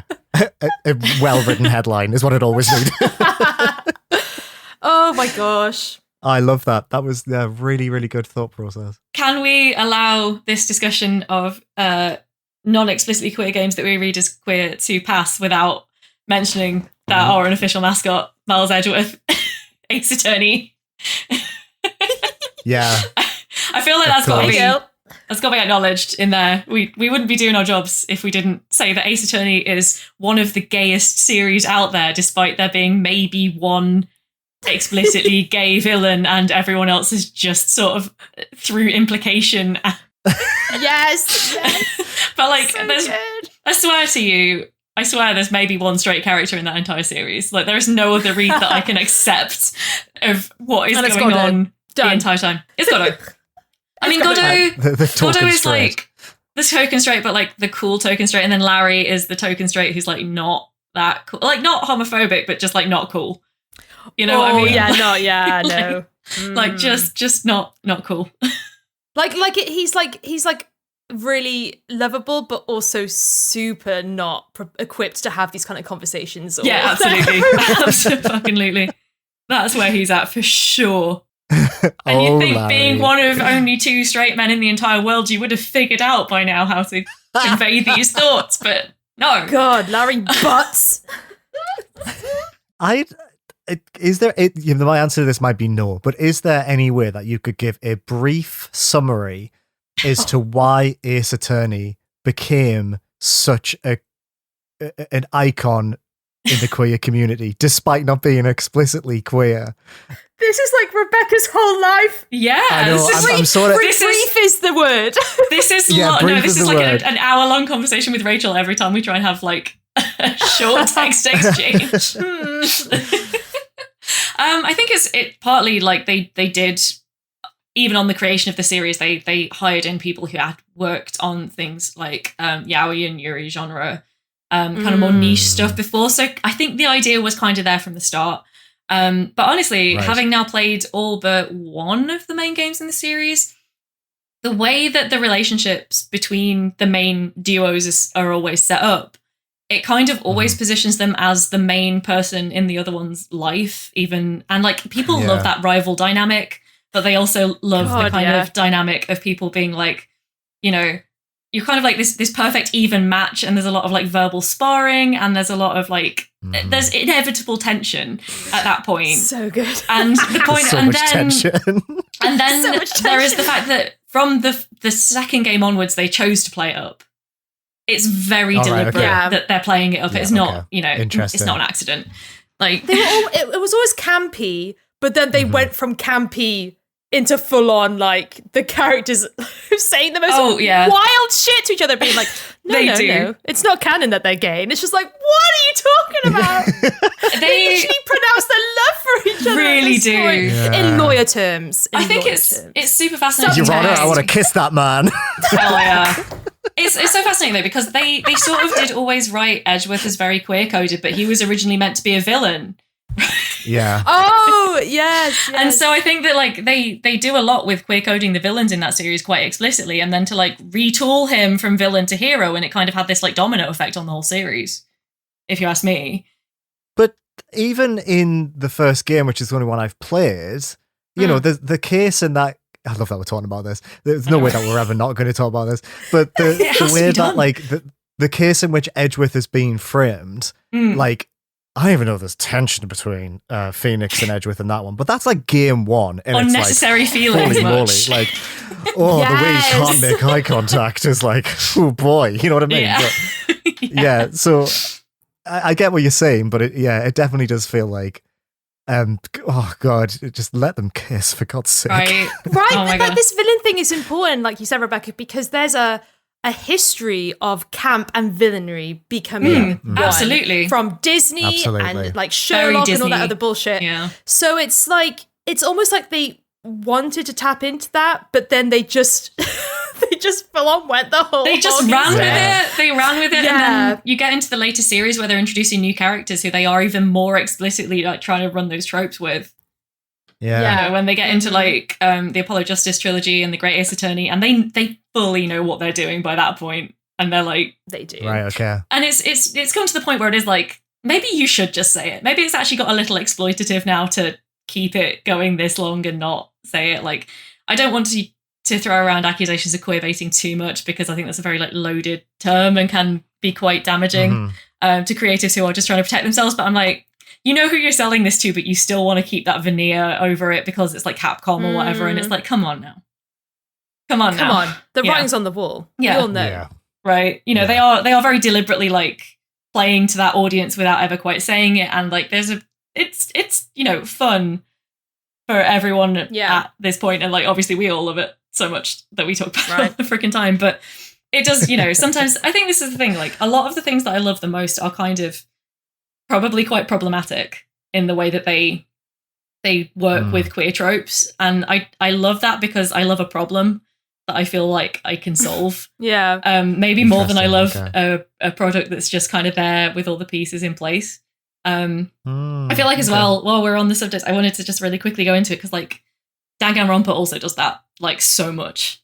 And that really gets me, like the same conversations that you have around like, is Miles Edgeworth problematic queer representation? You can so have about a lot of stuff that goes on in Danganronpa where it's like, there's kind of no heterosexual reading for this, but you are working so hard not to say it that it becomes kind of rude to your actual queer audience. Right. But also it's like something that so many queer people like identify really hard with. And like, you find that a lot in the AA space in maybe like more Japanese markets and Asian markets. And like, that's a whole other conversation, but I do find it really interesting that like, there's still more of a divide there, where in the indie space, super, super queer, you know, like all the time. But in the same way that it kind of, up until things like Gone Home got into the mainstream and you didn't have to be so coy about things anymore. That's kind of not had its moment yet in like, especially in Japan. In China, obviously, it's a bit more complicated because there are things that you can get, you know, pretty much arrested for saying in China. And so, like, it's a slightly different conversation there. Yeah. Going off on one because I write a lot about Chinese and Japanese games in my day job at the moment. So I'm, like, really interested in where this is at. But yeah, I do, like I say, I like a project. I like something where you have to kind of work for the interpretation sometimes. It, like, for some reason, my brain You love that. Theory crafting. I love theory crafting. Your brain pops that off. tracks with you. It does. It does. But yeah, we couldn't not mention the mascot, could we? So had to be done. No, bless Edgeworth. Boss Baby Edgeworth is definitely our mascot. Looking at me right now. Still the avatar on that email address, and I can't get it Jesus. Oh God. Yeah. Stuck. Should not ever be. Oh God. Like, I don't want to derail this, Rachel. I know you've got a plan, but I'm just curious if this is a good link. Just about like queer rep in general. I just wonder if maybe part of the reason why things like Ace Attorney became so beloved was because at that point in time, if I'm trying to think about if I was looking for anything that even had an echo of queer representation at that period of time in video games, where would you look? Like, if you're a teenager, Ace Attorney makes sense as to why you'd buy that and enjoy it, because I can't think of anything else at that point in time that would have had any kind of explicit, never mind, subtle queer rep. And you kind of wonder, like, now we're talking a little bit about the bittersweetness. Like, there is so much stuff, like so many games you could play, especially in the indie space. But back then it was like an absolute dearth of stuff. Like, unless you were like really into homebrew stuff or things on PC. Yeah, I just wonder if maybe that's one of the reasons why it became such an icon in that space as well. True. I think there's probably a lot of truth in that. I mean, if you look at things like, yes. it's not a perfect resource, but things like go on like the Wikipedia page for like list of gay characters in video games, list of LGBTQ characters in video games, and see that there are tiny categories for things like the 1990s, and then the fact that by the 2010s you're seeing it like going to like by genre, by year, by series even. And yeah, it did kind of like, it took a long time, and it's partly, I think, because of that stereotyping of video games being for a very specific audience, right? And it's like, you look at Ace Attorney and the way it was marketed originally, and they're still like, we think our players are exclusively teenage boys. Yeah. Even though it's like, yes, like just because it's a video game and people who play video games are exclusively teenage boys, according to like 2001 Yes. 2001, like game marketing wisdom. Yeah, you're not getting a lot of things that deviate from like a very restrictive idea of what the audience is and what it wants. And like I say, it does really pop off with like the emergence of the indie scene in like the late 2000s and early 2010s, and you know, it's a totally different like landscape now in a way that's really fascinating. Yeah. But it's still just like it's the audience was always there, right? Because you look at things like The Sims, and you know these things that let you. Very good point. Yeah, because when I think a lot about like the games I used to play and the behaviors in those games, is like if there was a romance option, I would quite often play as a female character because then I could romance the boys. I never questioned that. I should have done. But do you know what I mean? Like, yeah, I do. Those games that started to give you more options become so popular, and it makes sense, right? Because there was nothing else out there that let you. Oh, definitely. Explore those parts of yourself. And yeah, God, it's so much better now. Sims is such a good shout for that. I think life sims and RPGs could be like their own like episode of this, just in the way that they specifically influence like queer rep in gaming. And it's really weird talking about those games because they aren't games that have got explicit queer rep. It was just removing the barrier to role playing as a queer character in a lot of cases that actually made those like, but speaking as the Sims kind of like expert of the group, it really is. Get that kind of out there. You are the capital T, the Sims expert. So iconic in queer spaces, like absolutely. Yeah. The Sims is one of the, actually, that was one of the points I was going to bring up, is like life Sims just generally, but also you see things like, just want to give a little shout out to our old buddy Elpec making Tiny Life, which is a sort of lo-fi like demake of The Sims basically, and that is they're at the moment they're doing like a brand collab with a LGBTQ charity,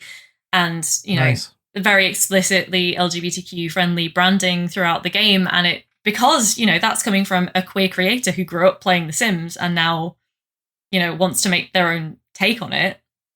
And I think that life Sims were same, right? The first thing I did when I got The Sims when I was like 10 was go into the family that was two women and make them kiss, and like that was, it's a safe environment for role play. That's what The Sims was for many young people. It was like, definitely. I can do this and I can just experiment and test the boundaries, and I think a lot of people totally resonated with that because it was like, oh shit, this is okay in this world, this game world, this is fine, like this is totally acceptable.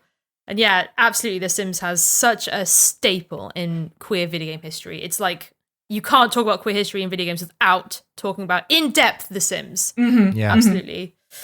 I will resist the urge to do the whole, do you know about the whole, the E3 presentation that started? Yes, the E3, the accident. Yeah, the incident. I actually don't know this story. I actually don't know it. So you've got to tell me. Shall I go real quick? So I think it was E3 1999 was when they were showing a build of The Sims. And the legend goes, and obviously it's been told in quite a lot of ways, so the truth is a little bit muddy, but they had been told, the programmer had been told, like, basically disallow same-sex romantic interactions in this game. Why he didn't is up for debate, but what happened was, live on stage at E3 1999, two female Sims autonomously kissed, and the world went mad because they were like, wow, you can be gay in this game. That's like so progressive and so original. And like that became this thing that they've been told to program out, became one of the big selling points, one of the big features. And that's kind of like the history of that obviously became like this huge iconic moment in queer gaming. Reports vary because the programmer who didn't put the flag in the game in time was also gay himself, I believe. So like there's a possibility that he was very much protesting. The other version of the story is his boss was just on holiday and didn't get the message to him in time for E3. The Sims just did it. Wow. Yeah. Without doing nothing. They just kissed. Oopsie. Right? I'm like, I've played The Sims 1 extensively. I don't know if their autonomy's that robust, but Yeah, I was going to say. I was about to say, I can't remember that ever being a thing. Oh, did I accidentally put the slider up for kissing? Little My bad. kissing pretty Little ladies. smooch. If smooch. Little. So good. I love that. Oh, wow. Yeah, I've never heard that before. That's incredible. Wow. Yeah. And now here we are with things like Tiny Life and Paralives and other stuff in the indie sphere that's going to be like, you know, carrying the baton a little bit for that. Because like The Sims is still like the core series is still super queer, but it's like, you know, it's EA, it's going to do the rainbow capitalism thing a lot, right? Yeah. It's always been just like slightly ahead. It's always been Slap progressive. that pride flag on. To be fair. And then immediately delete it after June. Yeah. Rip it off after June. That's maybe a little unfair. It has always been like a very diverse team, and they have always been a little ahead of the curve in terms, but it's still like, obviously you don't want to overpraise like a big company like EA for doing what is really the bare minimum. Yeah, to be fair. Yeah. To be fair. I'm kind of getting to like the end of our topic bullet points, but like, is there anything else that we kind of want to touch upon? Like, was there a point where Liam, you talked a bit about your experience with games as well, and you being a bisexual. Rebecca, was there a moment like that for you ever? You said you like with games specifically though. Oh, it was. I mean, it was making girls kiss in The Sims. I feel like was it definitely that? I think it was definitely that. Oh, actually, there was a moment in a very old adventure game called The Last Express, which I remember from when I was a very little girl. Maybe not that old. Maybe like a year or so before I played Sims. But it feels like a long time when you're like 9. And I remember that there was like a very heavy implication. I think it's pretty much in the text actually that 2 of the female characters in that are in a relationship. And like, I remember being this kid who managed to pick up on that and was kind of like, interesting. Like, okay, so that is a thing. That is a thing. Like, people were like, that's not a thing, you know? Because like, when you've been the little like 6 or 7-year-old girl who's like, I want to marry another girl, and people are like, you can't, that's not allowed, that's not a thing. And then like you see this and you're like, it was a thing, and I knew it was a thing, and like now this game's telling me it's a thing. So yeah, there's that definitely as well. And one of them was called Rebecca, so I remember she was called Rebecca, and I was really like, perfect, self-insert done. It spoke directly to you. Yeah. I love that story. That's such a sweet story. But also, looking at the screenshots for The Last Express, if this isn't the most Rebecca-ass 90s point and click game I've ever seen in my entire life. So fucking dense. I don't think I could play it now. It's like, I don't know how people get through that without a walkthrough. I really don't. It's oh, so really? dense. It's like one of those games. It's real time. It's a real time adventure game. So if you miss a scene, you just freaking missed a scene. What? That's just the way it went back then. God damn it. They could do what they wanted. They knew they had a captive audience in like the Wild West. Also, it's by .mu, who did Streets of Rage 4 and Windjammers 2. Of course it is. That's bizarre. Anyway, yeah, good, very, very, very good pick. Wild. What about you, Rich? Or were there any games that you resonated with? No.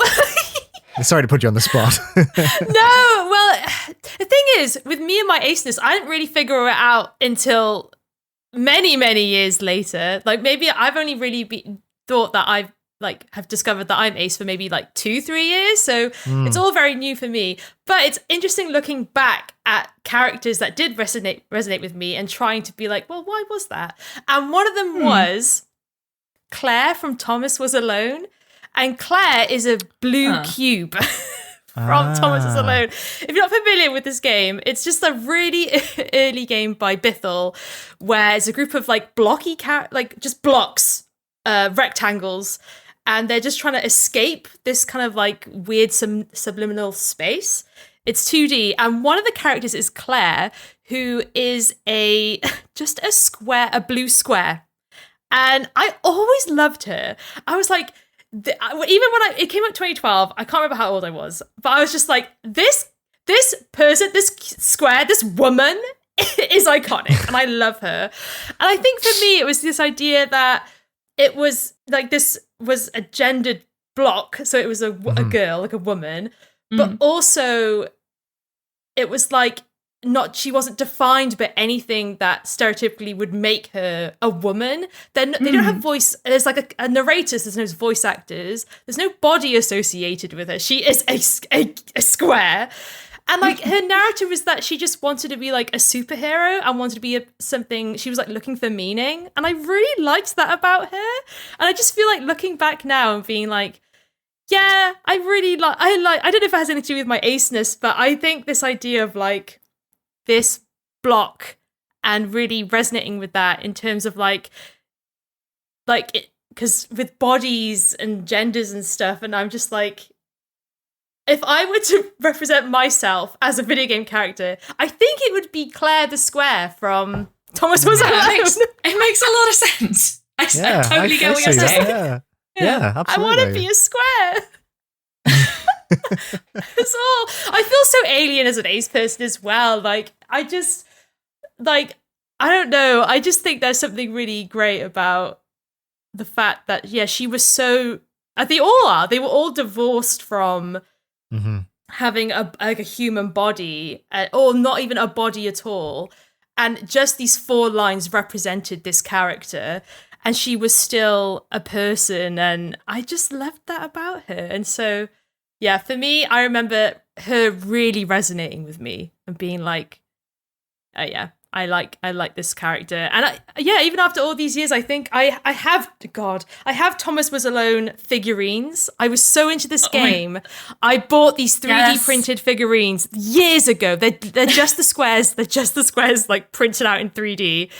And I just love Claire, and I have her on my shelf, and I just think she's really great. And yeah, so lovely. Fuck knows what that means. I love that. But I love that so much, Rachel. Thank you for sharing that. That's a lovely story. Yeah. An ode to Claire, my first video game crush.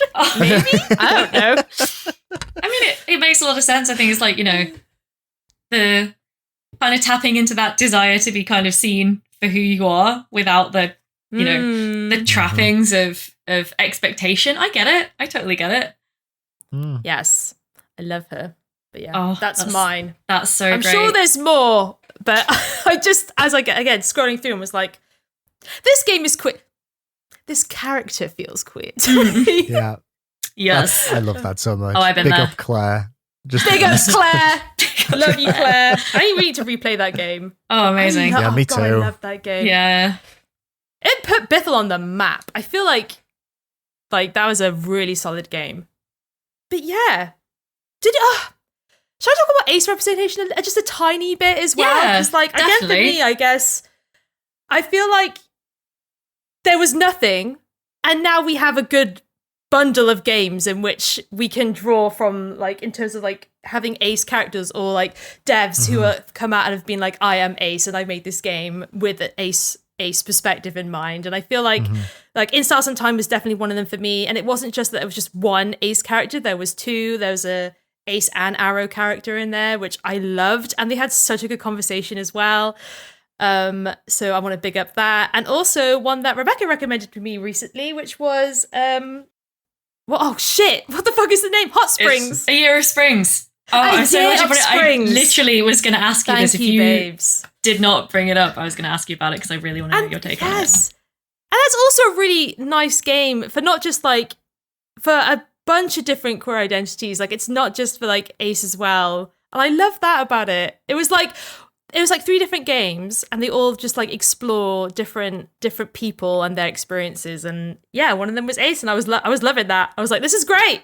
And actually, that is quite similar to my own experiences. So they're going out with someone already, and then they realize as they're going out with this person that, there's something else about me, that it doesn't sit quite right, but I don't know. Instead of it, there's an absence of something. So it's difficult for me to work out, because it's not I love this person. It's well, what happens if you don't love or find anyone sexually attractive? What does the absence mean? And that game really got that. It totally understood it. So big up that game as well. That's good to know. And then, yes. Yeah. And also Sucker for Love 2. What the fuck? Woo! Oh, yeah, of course. Not played that yet, but that's another one. You're going to love that one, I'm so sure. main protagonist Ace, and it's a superpower, and I fucking love that. That's again another like subversion of certain video game mechanics and themes and ideas, is that it's like none of this normally like overt sexuality being shoved in your face. Is like, no, this person's completely immune to that, and it's like, oh shit, we have to switch up tactics. She does not care, and it's like so great, fucking funny. Yeah, so I need to play that so one as smart. well. But yeah, I love it. There's just been like a handful of them of games recently in the past year or two. There was some before, but I'm just talking about recently that I'm just like, yeah, this is great. Love it. Yeah, Ace Rep really seems to be having its moment, which is fantastic. Right? It's Yeah, like absolutely. Yeah. Didn't you mention that Videoverse had that as like an option for if you want to romance? That's also an option that you have, which I think is really, really good. Yeah, so Lucy Blundell is a Ace dev herself, and she talks a lot about how when she was making Videoverse, she also wanted the option to have the two main characters not end up together or not be romantically involved. And so she spent like an extra 6 months working on the game. Oh, wow. So that there was a route, like a friendship route instead. And yeah, she was like, this is important to me. I know it'll be important to other people. And as someone like me as well, who always picks like the friendship routes in games, so I automatically went for that one. It was super nice. And yeah, love you, Lucy. Incredible game. Videoverse has got an incredible flexibility in the way that you can portray that relationship, because I also found myself drawn to like replicating my own experience as a teenager, which was in having a massive crush on an online friend but knowing it can't go anywhere, so trying like to maintain that friendship in a way that's like got this constant underlying I'm 16 and I think you're really cute tension to it, but like also genuinely trying to be a good friend and being like, you know, it stays platonic but you're like pining. And it's so smart that game can be so many different things. Yeah. Like, I also just love that we're in a situation with independent game development that, you know, Lucy could spend an additional 6 months doing that. Yeah. Do you know what I mean? Like, and because it is so like, there are going to be people that are going to play Videoverse and they're going to go down that route and they're going to feel seen.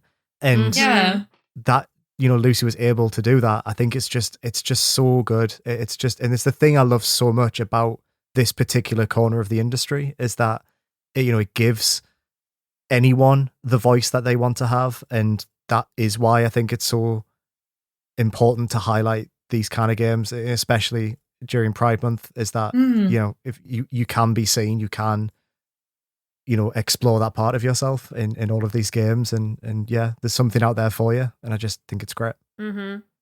It feels like this part of the industry, we were talking a little bit earlier about like this idea of all gamers are basically one identity. In the indie space now, I feel like we're in this other place, which is a place that I feel really at home, which is like, you've realized there's no default human. And so you can just get comfortable with like, you know, to be a big Trekkie about it, like, what is it, infinite diversity and infinite combinations, and that sort of idea of like, you know, every combination exists as a person on this planet right now, pretty much, in terms of, you know, so many different like facets of identity, and just getting to always see those like highlighted kind of one at a time. It's really beautiful, honestly. It's just got this kind of like, I'm getting all like, I've mentioned Star Trek and now I'm like, it's like seeing beautiful constellations and like all of this, and I'm in my own head with my own little ideas. But you know, it does have that like that nice sense as well of like, I don't need to see my exact experience represented every time I start up a game. But what I really enjoy is like seeing things that I identify with, either for myself or for like friends, or just learning more about, you know, how other people experience things as well is really nice. Like, I'm so glad that you resonated with the story in Last Day of Spring, Rachel, because like, I don't know if that's authentic Ace Rep, but I certainly felt it was like a good story. And so to kind of like, to get your read on that is really great and meaningful, and to kind of know that it's telling a story that maybe isn't every Ace person's experience, but that meant a lot to you. And like, that's just so nice that, you know, opening up those conversations rather than just trying to tell the same story over and over again, looking at you, AAA. Looking at you, AAA, just in the corner. Stay over there. Faceless. I mean, literally, in my room, it probably is in the corner right now. It's just shoved in a box somewhere. Like, Get away from us. Like, It's more interesting. Like, it just fundamentally is more interesting to, to have this diverse range of stories. Yeah. I don't understand people who don't think it is. Honestly, that's the limitation of my imagination is why you would only want to see yourself reflected back at you endlessly. Mm-hmm. What a boring way to live. I completely agree. Yeah. But, it's like I would be just as bored if every story was about like a sort of white, lower middle class bi woman, like from a like very rural area. That would be so dull. I play that game. I mean, I've played it though. I've played it several times, and I'm like, that's cool. And I don't mind if we come, we circle back round. But I want to hear other stories now. Absolutely. And imagine being the white guy trying to. I'm done with those stories. I think it is probably worth saying though. Like, bi men don't get a lot of rep still. I could still count on the fingers of one hand. Absolutely. Like bi men's stories in video games.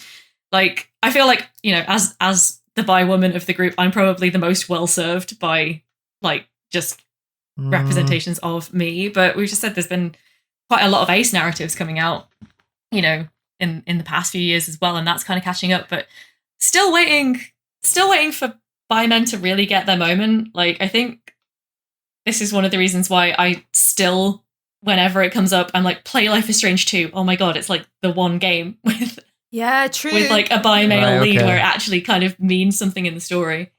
I should play that then. I just need Capcom to make a Resident Evil game where Leon kisses a man. That's all I need. I think that's me served. that's called- Police. You won't convince me that didn't happen in Resi 4. I mean, it does every time I play it, and I close my eyes and I think about Leon and Lewis just having a little smooch. Luis just stands there smouldering in a corner. Like, The chains! oh my god. Stop it! Oh, that scene. They know what they're doing. It's bloody Capcom again, isn't it? They know what they're doing. Thirsty of Capcom. Yeah. Devil May Cry. I mean, Okay, Jill Valentine canonically bi, So and you won't thirsty. convince me otherwise. yeah. Yeah. Have you I seen think her so. apartment? Yep. Straight girls don't have that many posters of women, like, in their room when they live alone. It's a very good point. Every single main character in Resident Evil is bi. Right. No one can convince me of that. All they're interested in is destroying Umbrella. That's all they're interested in, canonically. Everything else is up to interpretation. Incredible. Except Carlos. And Carlos is pretty clear about what he wants. I'm there for it. Yeah, that's a good point. Yeah. All right. Gang, great chat, but I think it's time we move on to some hyperfixations.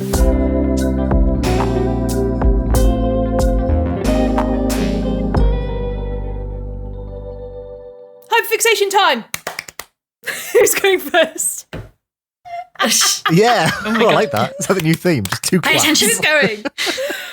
Yeah, who wants to go first? Oh, it's a standoff between us all. If like none of us really have one. It's extra exciting because I'm trying to work out if I'm about to sneeze or not. So this is like just a real Oh, frisson of tension going right Oh, now. hello.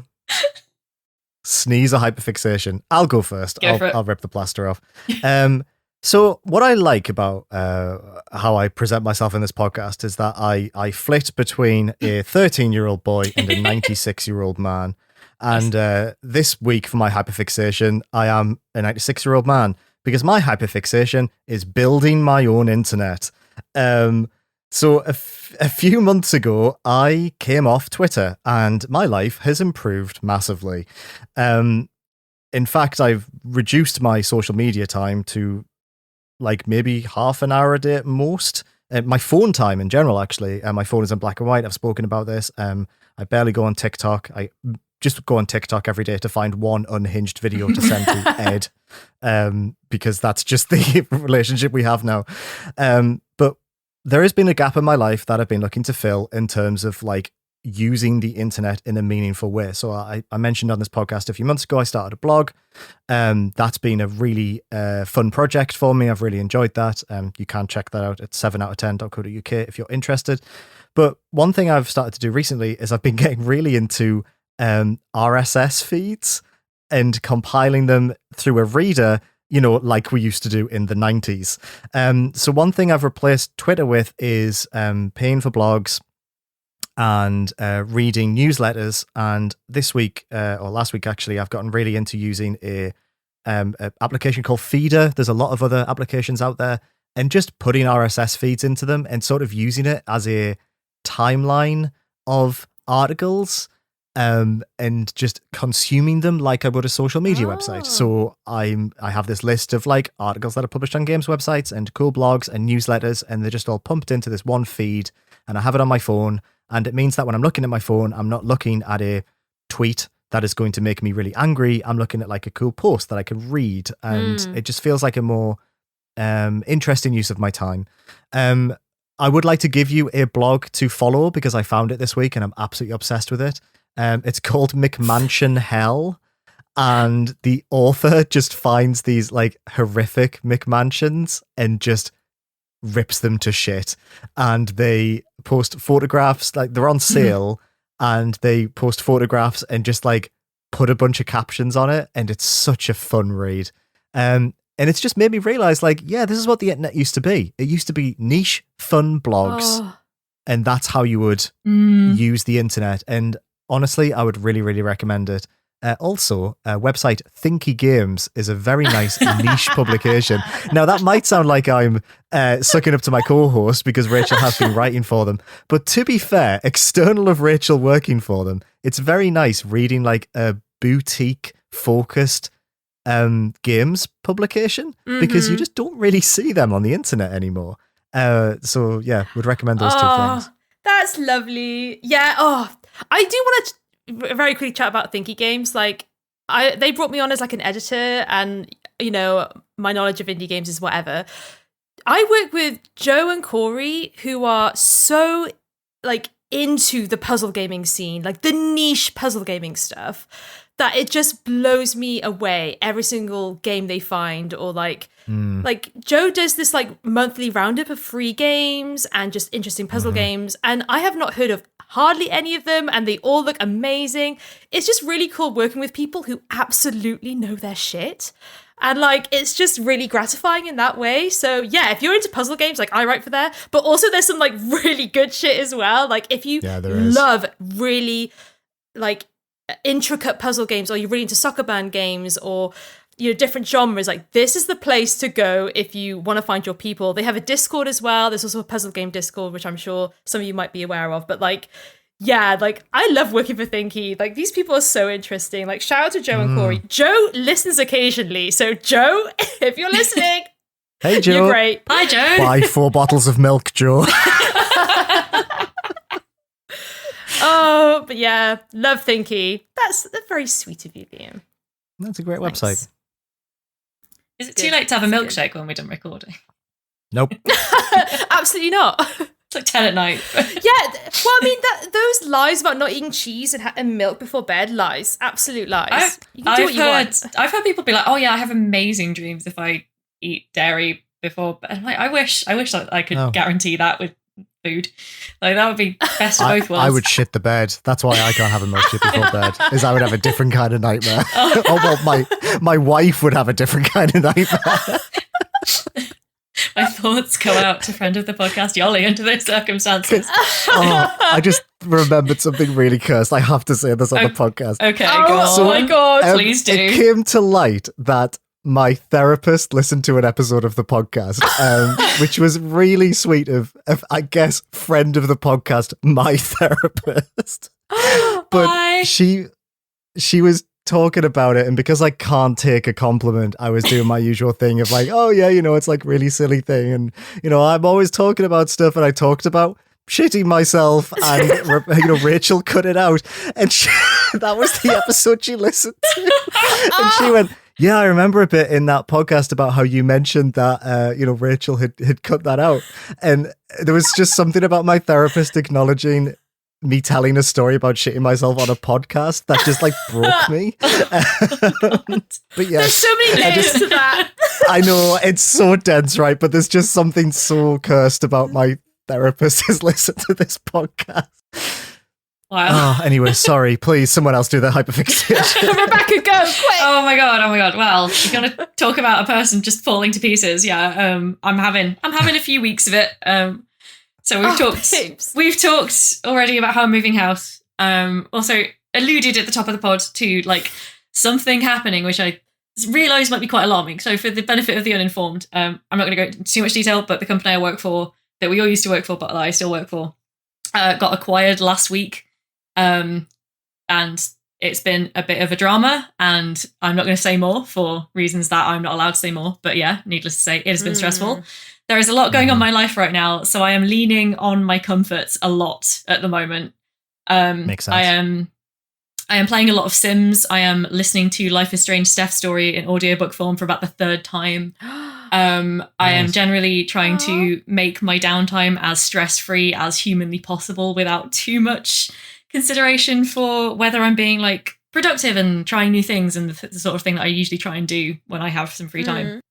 But one thing that it did occur to me that I could talk about, that I should talk about more generally on this podcast, and that is a good time to bring it up, is I've been playing a lot of DevCats games lately. As a kind of comforting thing. So with magnificent timing, the new Full of Cats game came out a couple weeks ago, I think. Yes. A tower full of cats, and it is one of the few things that can like calm my brain at the moment. I'm having such a good time with it, and I realized that the DevCats sort of like that whole studio, that whole franchise has kind of always occupied that space for me, is that I tend to play these on like sick days or at times when I can't sleep, because they're so soothing, like cat themed hidden object games with like quirky little, gimmicks to them, and like everyone that comes out is just built a little bit more on the idea until it's getting like quite, I don't want to say overcomplicated. It's still very sort of simple, like hidden object game, but it's just, there's something so soothing. It's always like the art style is beautiful and the music is really like calming. A Tower Full of Cats is lovely because it's basically like, my instinct is to call it an open world like hidden object game almost, in that the majority of it is all on one screen that you like scroll up and up and up. And there are little like side screens you can go into, but the main part of it is there are no levels, is the big difference from previous entries in this franchise, is that there would be like 6 or 8 levels before, and now it's all just this one long sort of like big scroll of a single like beautifully intricately intertwined single illustration. And it's just, it's been doing my brain some good. It's been keeping me calm when I've just really needed something soothing and simple to focus on for 20 minutes between mad hives of activity that I've needed to go back into and sort about 8 areas of my life out at once. And like shout out generally to DevCats, because I feel like I play a lot of their games and I don't talk about them a lot on this podcast, but like I really should talk about them more. And they've got a lot of stuff in the works as well, which is always really nice to see. And they tend to get a couple of new games out a year, and I'm really excited to see that they've got a direct sequel to A Building Full of Cats on their roster coming out, as well as A Park Full of Cats, which is going to be like theme park based, I think. Cute. I noticed that they've put up like a haunted house DLC, so I wonder if that's going to be like a Halloween one, maybe. I don't know, but yeah. Anyway, just shout out to the lovely cats of DevCats and the humans who like facilitate them making their games. Yeah, it is incredible, actually. It is really impressive. Yeah, they're so talented, because like they are all cats. That's the thing that you need to understand. And made by cats, funded by cats. I don't think so.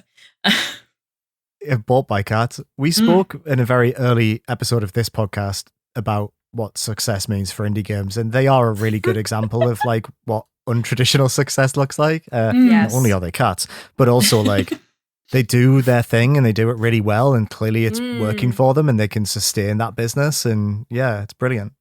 Go cats. Go cats. Go cats. Love that. I want to play these games as well. I see you playing them on Steam and I'm like, I want to play one. I want to play every time. If you guys are on Steam at about 6:30 in the morning at the moment, you probably see it pop up when I can't sleep, just like... I did see you play it the other morning, actually. Yeah. Oh my God. Yup. That's me at the moment. Just log on to Steam at 6 a.m. and start playing a Death Cats game. No, I have to buy it. We will all get up at 6:30 and play it. Yeah, play it together. Yeah. Play Probably be together. like, can you find the last cat in the medieval zone? Because I am like, I've been looking for that. Oh, really? Looking for it for hours, feels like. I could hit the magnifying glass and just have the game. But no, that's not the point. You need to do it. I need to do it. Yeah. I need to do this myself. It needs to be your win. It does. Yeah. Thank you for understanding. Yes, my hyperfixation. I don't really have one again this week, but I have been playing a lot of games, and one of them has been Crow Country on Liam's recommendation. The first of many recommendations that we had last episode. Oh, Because God, I know, wow, right? the backlog is backlogging right now. So yeah, I've been playing Crow Country. I'm having such a good time. I'm having a really have you good time really? with Crow Country. Nice. Yeah, because one love thing that. that we kind of chatted about last episode was that there's an exploration mode or a story mode. And so I picked that route. I wanted to play the game without any combat, and it's still really good. Like, it's a really that's good good game. to know. I'm really I'm pleased to having hear such that. a good time. So it still maintains the horror elements. Like, a grate will pop off a wall and scare me shitless. Or there'll be like a moaning coming from, the moaning coming from like a pit. And you're like, what the fuck is that? So there are still like little jump scares here and there, but nothing actively attacks you. And there are elements, you have a gun and there are elements where you have to shoot things, but they're for puzzle solving.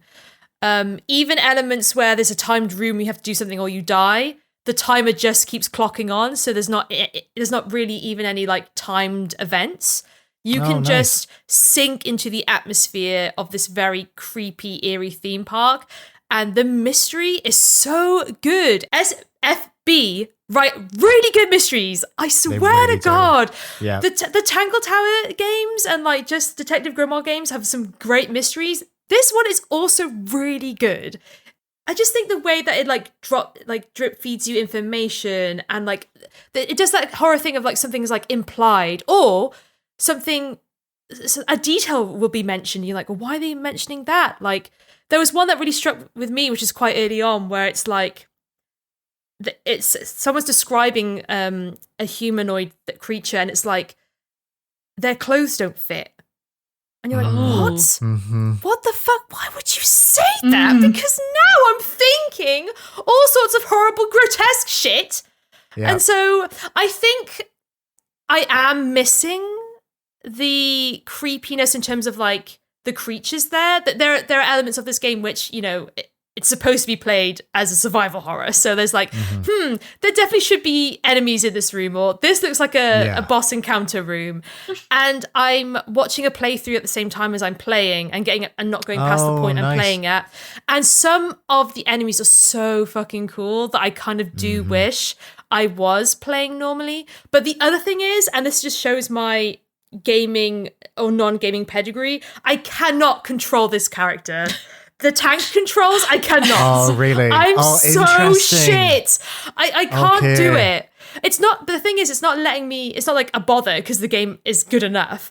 But I will just, like, I just can't control the way she moves.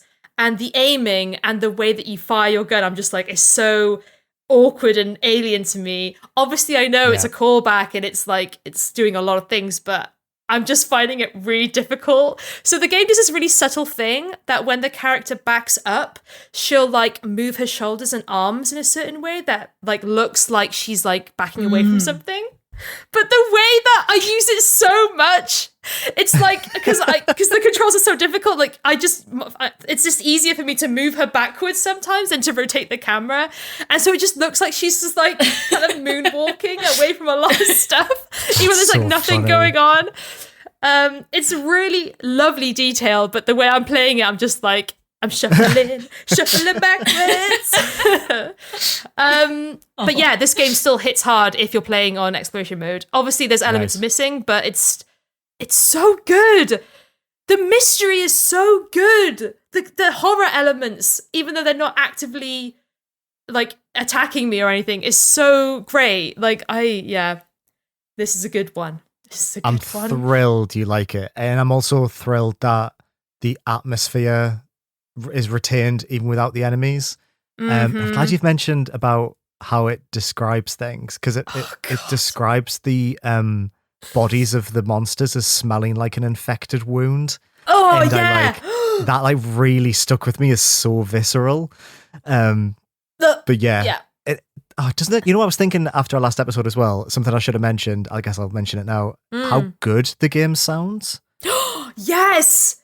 Yeah. It is so horrible and ambient, but also that there is like ambient music in it, and the noises, and sometimes I'm like, is that like, oh god, I'm gonna get wanky, but like, is that diegetic sound, like sound that's in the environment, or is it in the soundtrack? Like, I can't tell. Like, I don't know whether it's something I should be scared of and be prepared for. Obviously, I don't have to, but or it's something that is just like, it's like an atmospheric thing. Oh yeah, it's so good.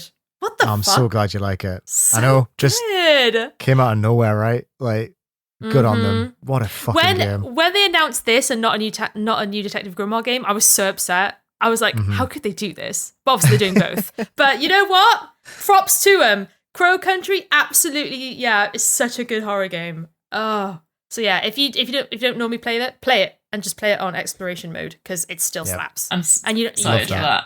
I haven't decided yet whether I'm going to play it exploration or I don't know. But it's nice to know that whichever I choose, I will have a you'll have a good time. Yeah. I'm really happy you've mentioned about the controls, though, as someone who didn't grow up playing Resident Evil. Like, I think that's a really important thing to mention, though. So it's so difficult, guys. Yeah. I'm just like, I can imagine. Yeah, it's making I'm like, the number of times that, you know, oh god, watching my dad play video games, and it's like the camera's just like up all the time, or just directly on the ground, and just like move the camera to look up. I understand. The number of times I've just like pushed it into a wall, and then she just moves along the wall to get around a corner. Yeah. Gosh. Oh gosh, yeah.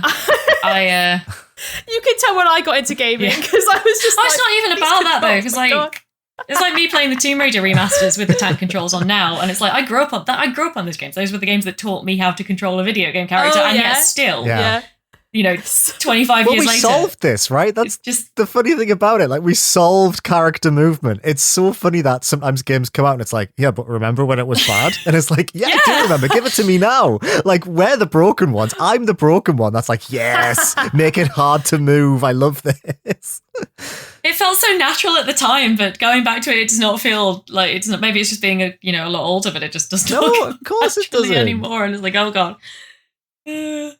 Because it doesn't make sense. It's like if they made, if back in 1995 or whatever, when they made Resident Evil, if they had the means of making it move like Resident Evil 4, there's no way they would have been like, yeah, I'm the kind of wanker who's like, oh yeah, well, stylistically, it makes so much more sense to have less affordance of control as a character in a horror situation.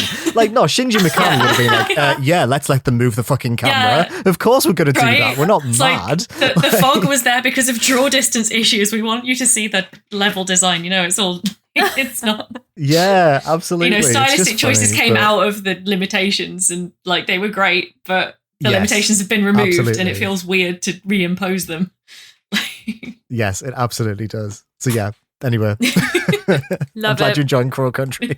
Yeah, even though I'm like face planting into every stone wall. I love the idea of you just like backing up, like doing this sort of little like Scooby Doo, like moonwalking out of every room. Like... So good. Well, gang, that brings us to the end of our Pride episode. Woo! Yay! Another one in the bag. Was it? Oof. Let's be real. Was it significantly gayer than a regular episode that we do? I don't know if it was. No, not really. We might have talked less about gay lawyers than we normally do. Right? I tried to bring us on theme. I tried to live up to our promise. But no, it's been so much fun. This is really nice. Yeah, it has been a great time. And yeah, again, we just want to iterate that, like, we love you all. We all hope you have a very happy Pride. Stay safe, keep well, and yeah, we'll see you in the next episode. Bye. Yeah. Happy Pride, everybody. Bye. Happy Pride. Indieventure is a video games podcast created, produced, hosted, and edited by Rachel Watts, Rebecca Jones, and me, Liam Richardson. For more information, including a list of every game we mentioned in this episode, make sure to check out our website, indieventurepodcast.co.uk. You can get in touch by sending your questions, comments, and feedback to contact@indieventurepodcast.co.uk. You can support the show by rating us 5 stars and leaving a review on Apple Podcasts or your preferred podcast provider of choice. Some of the games we talk about on the show may have been provided to us for free for review consideration. Our intro music and stings were composed for us by Ollie Newbury. Check the episode description to hear more of his excellent tunes. Thanks so much for listening, and we'll see you again in 2 weeks for another episode of Indie Venture. Bye for now.